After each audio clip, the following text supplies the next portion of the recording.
날씨가 추워지면서 난방기 사용이 늘고 있습니다. 특히 농촌 지역을 중심으로 화목보일러 화재가 늘고 있어 주의가 요구됩니다.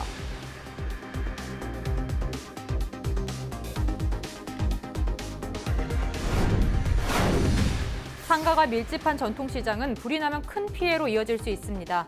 전통시장마다 소화기를 보급하고 순찰을 강화하는 등 안전관리에 한창입니다.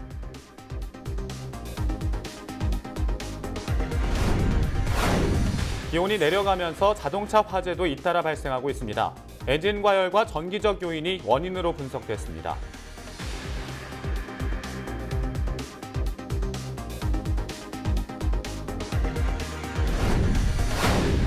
농촌 경제에 활력을 불려넣는 농촌 신활력 플러스 사업에 전남 6곳이 선정됐습니다.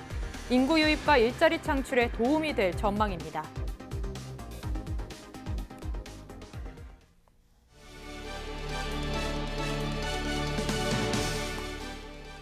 시청자 여러분 안녕하십니까? 헬로티비 뉴스입니다. 첫 소식입니다. 농촌 지역을 중심으로 화목보일러 사용자가 갈수록 늘고 있습니다. 화력이 좋고 난방비도 싸기 때문인데요. 그렇지만 그로 인한 화재도 늘고 있기 때문에 각별한 주의가 필요합니다. 정명기 기자가 취재했습니다. 새까만 연기와 함께 시뻘건 불길이 집 밖으로 솟구칩니다. 화목보일러에서 튄 불씨가 주변에 옮겨 붙으면서 불이 난 겁니다. 대나무 100여 그루는 새까맣게 타버렸습니다. 대나무밭에 버린 화목보일러 재에서 불티가 옮겨 붙은 겁니다. 화목보일러 제철의 부지로 쪽에서 해가지고 이렇게 화재가 났거든요. 이런 화목보일러 화재는 최근 3년 동안 매년 평균 3,700여 건으로 사상자도 24명에 이릅니다. 땔감을 연료로 쓸 수 있어 난방비가 싸기 때문에 농촌을 중심으로 인기입니다.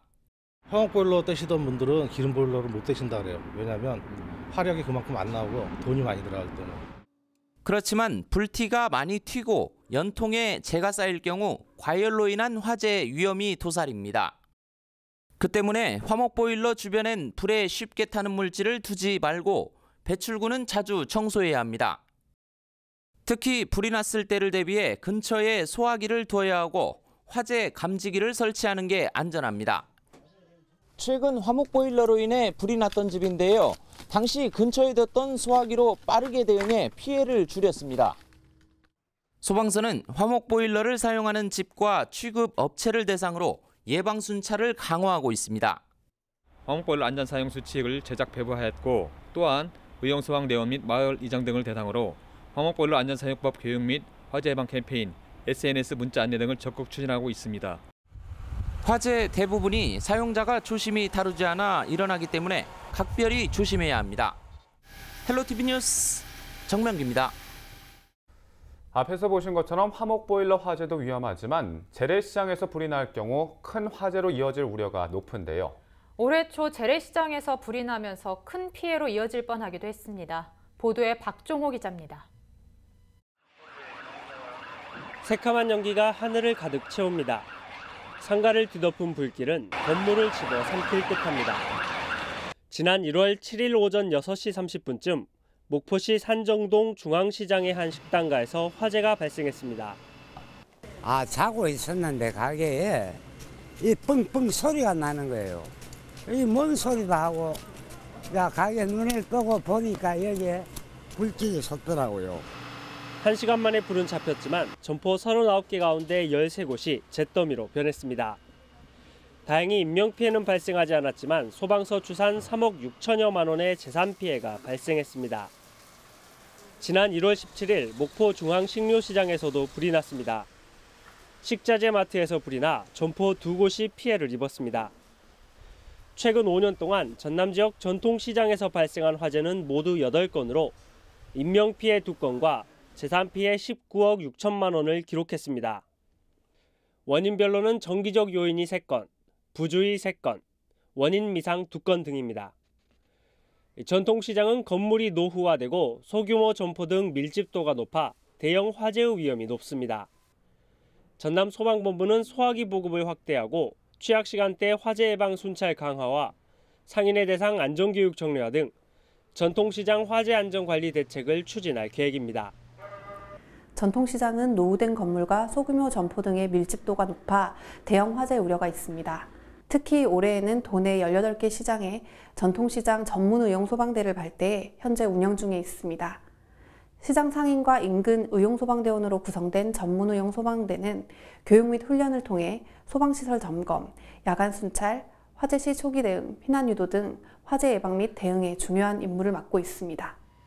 겨울철로 접어들면서 전기난로 사용 등으로 인한 화재 발생 위험도가 높아진 상태. 한순간의 실수가 대형 화재로 이어질 수 있는 만큼 철저한 관리가 필요합니다.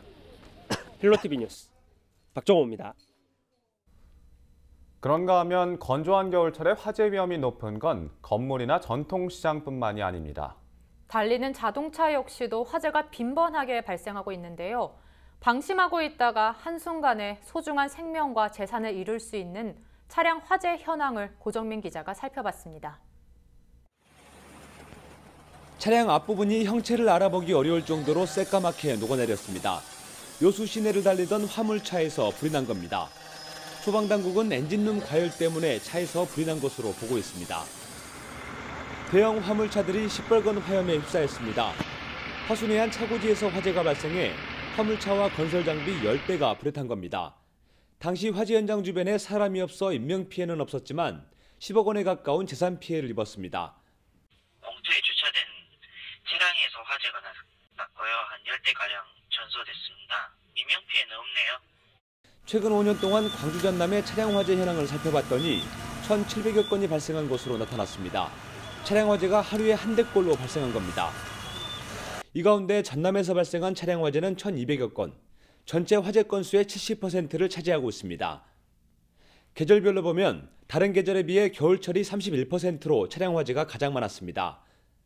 차에서 불이 난 원인은 과열이나 과부하처럼 기계적 요인이 36%로 가장 많았고 전기적 요인과 부주의가 뒤를 이었습니다.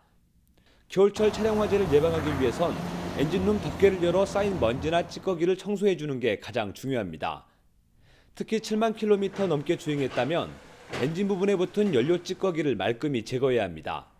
엔진룸에 들어간 먼지나 낙엽도 불쏘시개 역할을 할 수 있기 때문에 자주 청소해주는 게 좋습니다. 전문가들은 날씨가 추워지면 차량 부품이 수축할 수 있어 반드시 정비를 통해 연료나 오일이 새는지 확인해야 한다고 강조합니다. 겨울철 자동차 화재는 정기적 기계적 원인 비율이 가장 높습니다. 그 중에서도 장시간 히터 작동으로 인한 엔진 과열에 따른 화재 비율이 높은 것으로 나타났습니다. 이를 예방하기 위해 자동차에 열을 식혀주는 냉각수와 추운 겨울 낮은 온도에서 냉각수를 얼지 않게 해주는 부동액을 점검 교체해 주시는 것이 좋습니다. 교통사고의 위험만큼이나 운전자의 안전을 위협하고 있는 차량 화재. 이 점검만 철저히 해도 사전에 예방할 수 있기 때문에 철저한 대비가 필요해 보입니다. 헬로티비 뉴스 고정민입니다. 겨울철 건조한 날씨와 난방용품 사용 증가로 화재에 대한 위험성은 높아집니다. 전남소방본부에선 11월부터 내년 2월까지 겨울철 소방안전대책으로 지역 실정에 맞는 특수시책을 추진하고 있다고 하는데요. 그렇다면 2016년부터 2018년 3년 동안의 화재 현황을 살펴보며 이야기 나눠보겠습니다. 국가화재정보센터 자료를 기반으로 2016년부터 2018년까지 전남 지역에서 발생한 화재 현황입니다. 3년 동안 무려 8,052건의 화재가 발생했고 인명피해는 326건이나 됩니다. 보시면 순천, 나주, 여수, 광양, 목포 순으로 시 단위에서 화재가 많이 발생했음을 알 수 있습니다. 아무래도 시는 군보다 인구도 많고 산업단지도 많기 때문이라고 볼 수 있는데요. 인명피해 역시 여수시에서 58명, 나주시 28명, 목포시 24명, 순천시 21명 순으로 화재 발생 수와 거의 비례한다고 볼 수 있습니다. 또한 3년 동안 화재로 인한 재산 피해는 680억 원이 넘는데요. 화재 건당 재산 피해를 살펴보면 또 다른 양상이 나옵니다. 전남 22개 시군 가운데 화재 발생이 가장 적은 진도군이 화재 건당 재산 피해를 1억 1천여만 원을 기록했습니다. 2위 역시 화재 발생 순위가 17위로 하위권인 강진군이 5,600여만 원을 기록하며 2위를 차지했습니다. 이렇게 지난 3년 동안 화재 통계를 살펴봤습니다. 사실 화재는 특정 지역이나 시간과 상관없이 언제 어디서든 발생할 수 있으니 항상 안전을 위한 예방이 최우선임을 잊지 말아야 합니다. 지금까지 앵커 브리핑이었습니다.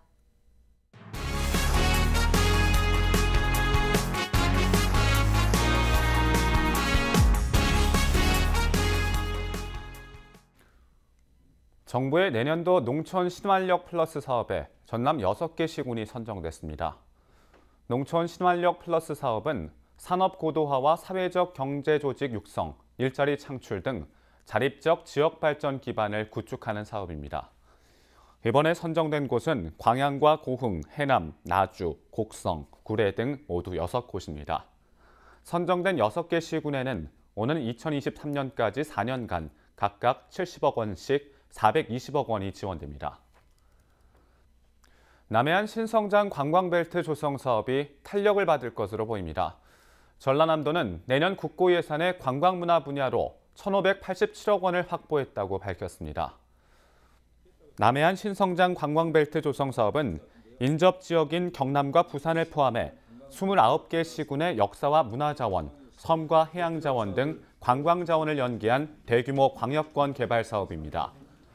전라남도는 내년 기본 용역비 7억 원을 비롯해 해남 오시아노 관광단지 조성 사업과 국가지정 등록문화재 보수, 공공도서관 건립, 생활문화센터 조성 등 시설 확충 사업 전반에 걸쳐 예산이 확보된 만큼 사업에 활기를 띨 것으로 기대하고 있습니다. 광주와 부산을 잇는 경전선 구간 가운데 광주 순천 구간 전철화 사업이 통과돼 교통 편의가 개선될 전망입니다. 기획재정부는 광주 순천 구간 전철화 사업 예비 타당성을 재조사한 결과 편익과 정책성 등이 기준을 초과해 사업이 통과됐다고 밝혔습니다. 경전선은 광주와 부산을 잇는 유일한 철도 교통망으로 전체 구간 가운데 광주 순천 구간은 1930년 건설된 이후 한 번도 개량되지 않은 유일한 단선 구간입니다. 예산 1조 8천억 원가량이 투입돼 공사가 완료되면 광주에서 부산까지 3시간가량 단축된 2시간 40여 분이 소요될 예정입니다. 경전선 전철화 사업은 전액 국토교통부 사업으로 2025년까지 추진될 계획입니다. 전라남도가 미세먼지 저감 등 대기 환경 개선에 대응하기로 했습니다. 이를 위해 오는 2023년까지 4,771억 원을 들여 전기자동차 3만 대와 충전소 6,500대를 보급할 방침입니다.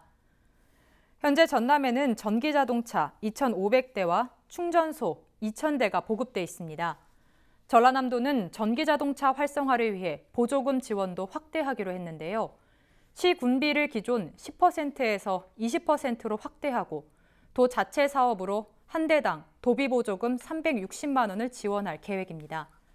또 전기이륜차 보급 활성화를 위해 국고보조 사업 이외에 자체 사업으로 도비보조금 120만 원을 지원해 해마다 200대씩 지역 생산 제품으로 시군 읍면동과 공공기관에 구매하도록 할 방침입니다.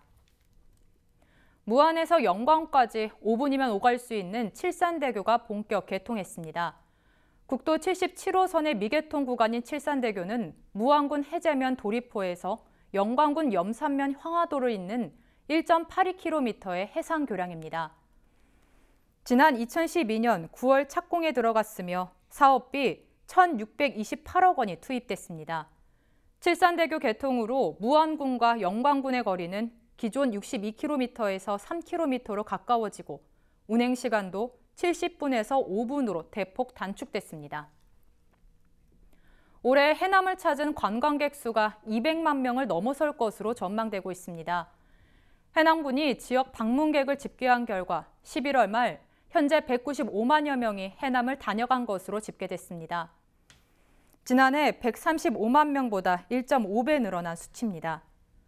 땅끝마을 관광지 모노레일과 오토캠핑장이 2019년 한 해 가장 많은 관광객이 찾았으며 전체 49만 4,877명이 방문했습니다. 우황리 공룡박물관은 15만 8,549명, 두륜산 도립공원은 23만 476명입니다. 관광객 집계가 되지 않는 해수욕장과 양한목 생가 등을 포함하면 실제 관광객 수는 더 많을 것으로 예상됩니다.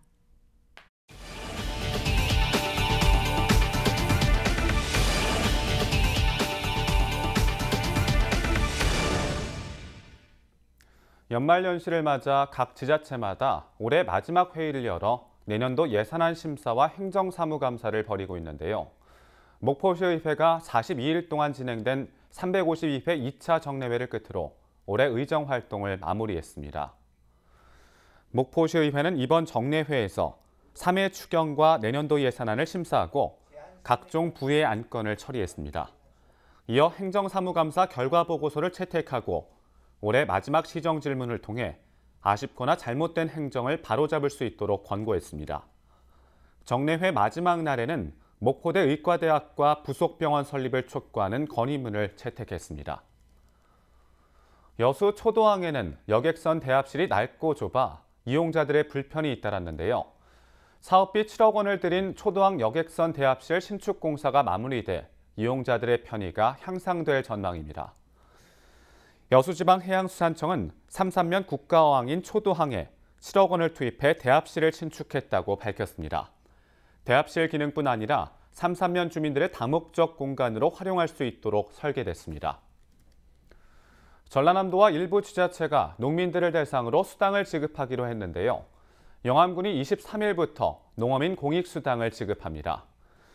영암군은 8,823명을 확정하고 10월부터 12월까지 3개월의 비용으로 15만 원씩 지급할 계획입니다. 농어민 공익수당은 영암사랑 상품권으로 지급되며 지급 대상자는 주소지 읍면의 지역 농협에서 받을 수 있습니다. CJ 헬로 아라방송이 지역 소외계층을 위한 나눔을 실천했습니다. 여수시 장애인 종합복지관을 통해 여성 장애인과 어려운 이웃에게 써달라며 여성용품 2,000장을 기부했는데요. 다음 달까지 200여 세대에 전달될 예정입니다. 소외된 이웃에게 전달하는 여성용품은 지역 커뮤니티인 여수 여천 사람들 모여라와 CJ 헬로 아라방송이 함께 전달할 예정입니다.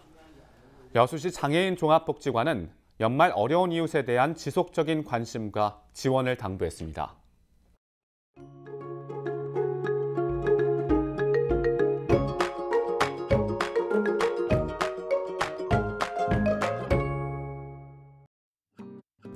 추위의 기세가 더욱 강해지는데요. 우리 지역 아침 기온 영하 2도로 시작해서 낮 기온 7도에 머물겠습니다. 곳곳에 감기 가능 지수가 매우 높은 단계로 올라 있으니까요. 감기 걸리지 않도록 조심하시기 바랍니다. 이번 추위는 주말까지 이어질 것으로 보입니다. 주간 날씨입니다. 당분간 구름 많은 가운데 기온은 점차 떨어져서 아침 기온이 계속 영하권에 머물겠습니다. 바다 날씨입니다. 물결은 최고 1.5m로 다소 낮게 일겠습니다. 항해하시는 분들은 기상정보 참고하시기 바랍니다. 생활 날씨입니다. 올해가 2주 남짓 남은 시점에 날이 부쩍 더 추워졌는데요. 이번 주 토요일까지는 비슷한 수준의 추위가 이어지겠습니다. 이후에는 추위가 수그러지면서 다음 주는 평년보다 훨씬 온화한 날들이 지속될 것으로 보입니다. 아무래도 이번 겨울 확실히 예년보다는 덜 춥다는 느낌인데요. 하지만 겨울은 겨울인 만큼 추위 대비 잘해주시고 건강관리도 잘해주셔야겠습니다. 지금까지 날씨 전해드렸습니다.